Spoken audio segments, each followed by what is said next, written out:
Okay, now? All right.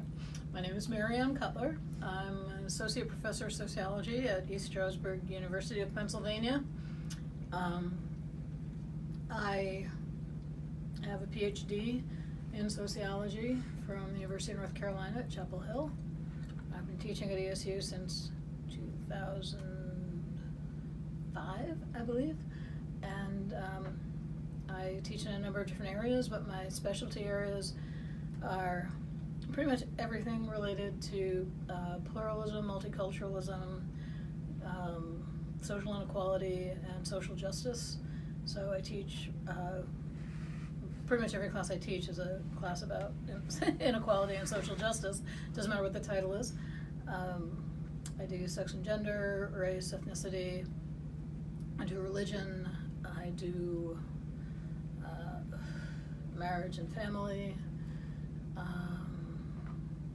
And other stuff too, I'm sure. I just can't think of it right now. And I'm eating my lunch, so if my words are confusing, it's because there's a turkey sandwich in my mouth. Okay, so we have a few questions. First one is, do you believe there's an impact from race, class, and family life on a child? Of course. I'm a sociologist, and what that means when you break it down is that there are people who argue about whether a child is most influenced by, like, their genetics and, biology, and then people who argue about the impact of their environment, right? And it's generally referred to as the nature-nurture debate. Mm-hmm. I'm a sociologist. I'm firmly on the nurture side. Firmly. There is profound influence that comes from someone's environment, from the resources they have available to them. That has a direct impact on the kind of education they're likely to receive, the kinds of experiences they're likely to have, and the reality in U.S. society and U.S. history is that there's virtually no part of our history that hasn't been racialized.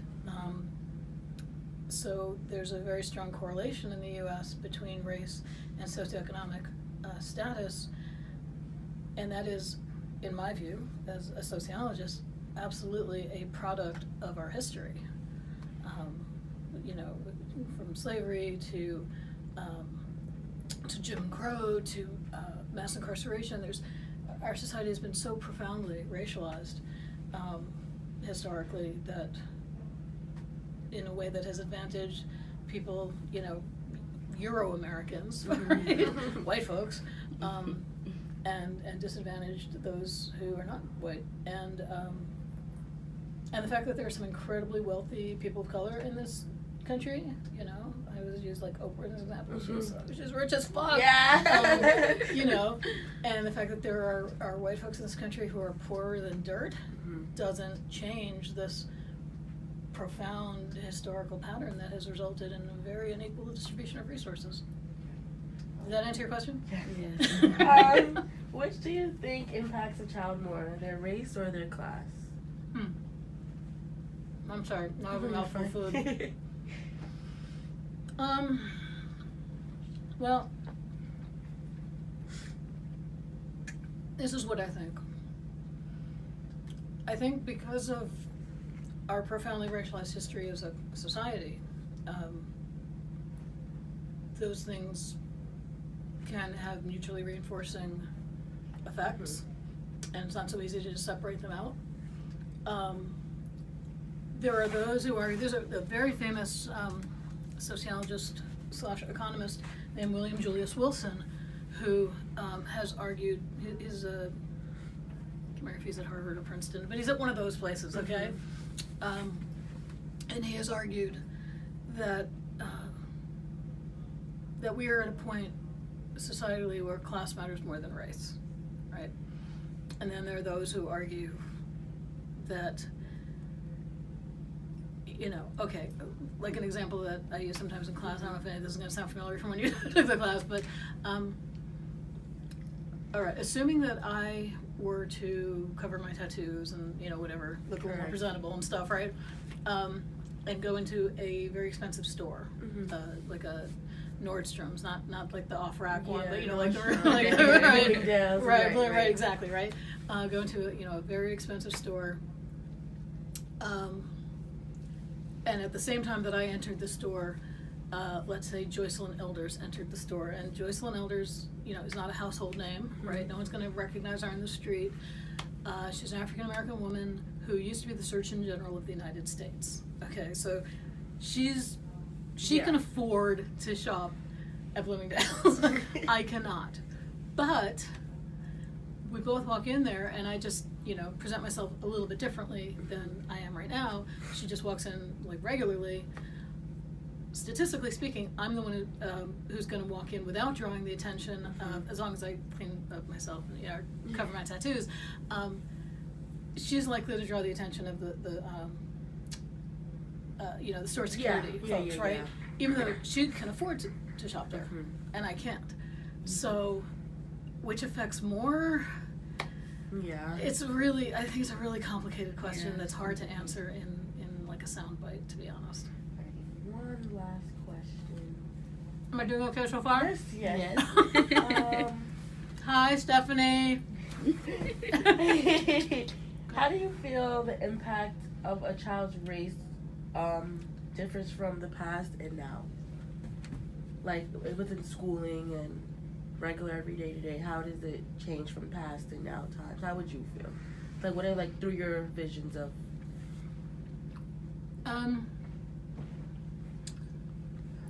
I do think we've made progress in terms of expanding in the direction of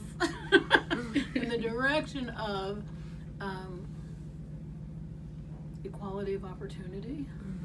I don't, unlike a number of other people, I don't think we've achieved that yet. I don't think we've gotten anywhere near that yet, frankly. But I do think we have made progress in that direction. What was the question again? How do you feel the impact of race on a child has changed from the past and now, past and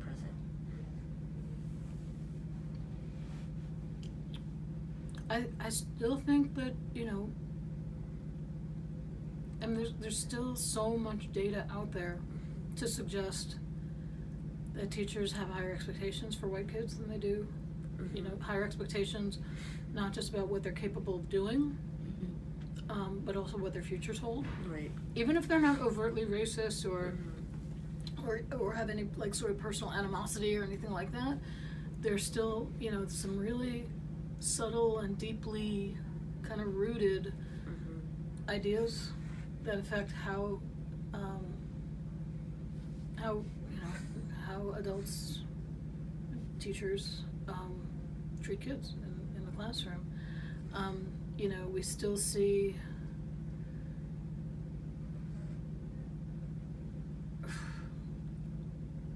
still see a lot more students of color going like sort of vocational technical school path. Not that there's anything wrong with that, but sort of not necessarily being as encouraged to go the college prep track. Yes. And again, that's more just sort of like how people, or what people just sort of assume about people's futures, kind of like what's in your best interest. Because I don't think it's like oh, we're gonna like let's do this and keep people down. I think it's just people just don't think about it. So I still think that racially, kids of color have to do more to sort of distinguish themselves than white kids do. I think they're still more likely to be labeled as you know, white kid and black kid do the same thing, and obviously not race isn't all black and white. I mean, I totally get that, but white kid and black kid or white kid and brown kid do like basically the same thing.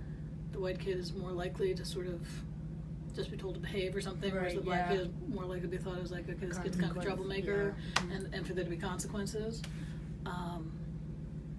So I think it still plays a really big hard.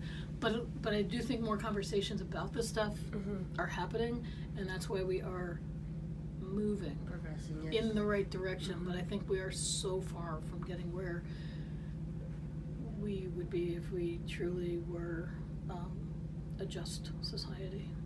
Right. And I don't think colorblindness is the answer either. No. I think we're good. Thank you so much. That Thank it? you. Yes. Did you okay? Yeah, you did.